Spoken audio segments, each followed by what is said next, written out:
Welcome to The Bottom Line. I'm Pastor Rick Utze from Maranatha Community Fellowship in Plain City, Ohio.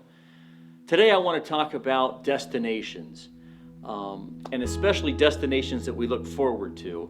One of our family's favorite destinations is Florida, and sometimes when we go down to Florida, we normally go to Sarasota. And on our way down to Sarasota, if we fly into Tampa, and then we drive from Tampa to Sarasota. And during that drive, as we're getting to the final part of our destination, which is Sarasota, we have to go over this big, long bridge in St. Petersburg. And it's long and it's high. And as we go through that bridge, I think it's called the Sunshine Skyway Bridge, my wife always gets a little nervous. I mean, when we start hitting that bridge and we go up that hill and you can see this long hill and it's very high, she's kind of scared of heights. And I think she may be kind of scared of my driving. And because I don't think she's really scared that the bridge is going to fall down or collapse, because how often does that happen? But she actually makes me move over into the left-hand lane of the two lanes that go up the bridge, so that we're farther away from the edge that she sits on in the passenger side.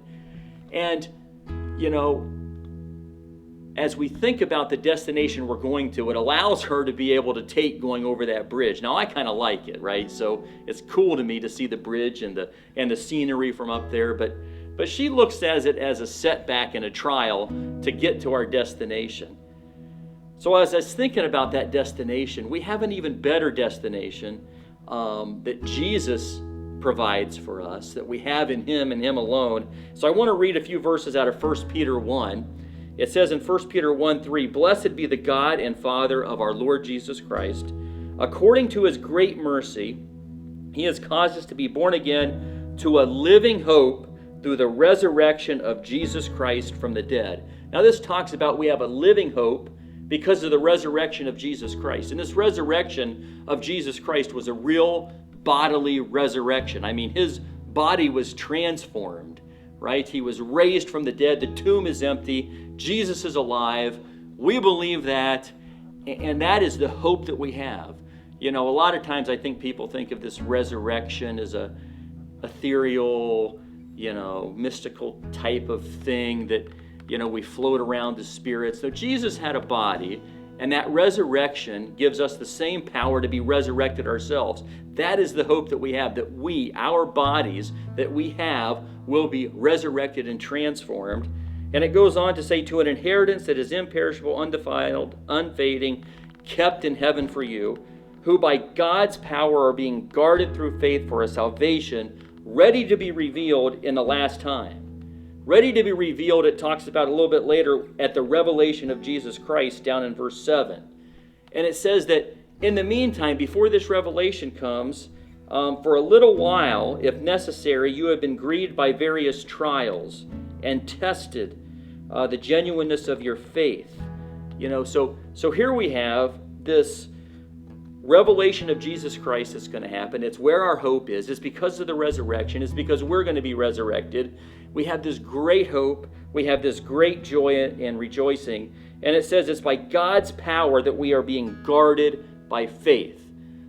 So he says, by God's power we're being guarded. By God's power we're able to be sanctified as we walk through this life and become more like Jesus. By God's power we're able to overcome the fear of these various trials that come our way. These various things that test our faith. These various things that may be hard to go through. It says Jesus' resurrected power is able to guard us through these things.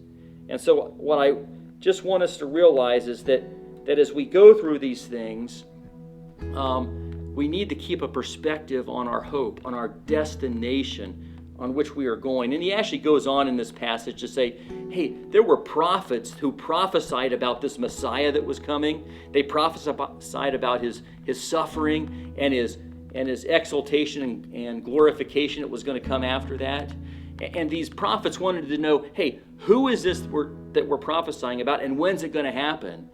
And they wanted to know. They were excited to know. And Paul goes on, or Peter actually here goes on to say that, they wanted to know it, but but they were told that, hey, you are serving not yourselves, you are serving those later. They are serving us who get to hear about Jesus Christ, who get a witness and actually see what had happened to Jesus Christ through his word. And we are so fortunate to have that the prophets were prophesying ahead to us. And I wonder sometimes in our lives if we are witnesses that we're supposed to be, not only to ourselves, but to our future generations, to those that come later. Are we being faithful with the message that the prophets were talking about, that the apostles gave us? Are we being faithful witnesses of Jesus Christ and our great destination? So here's the bottom line. The bottom line is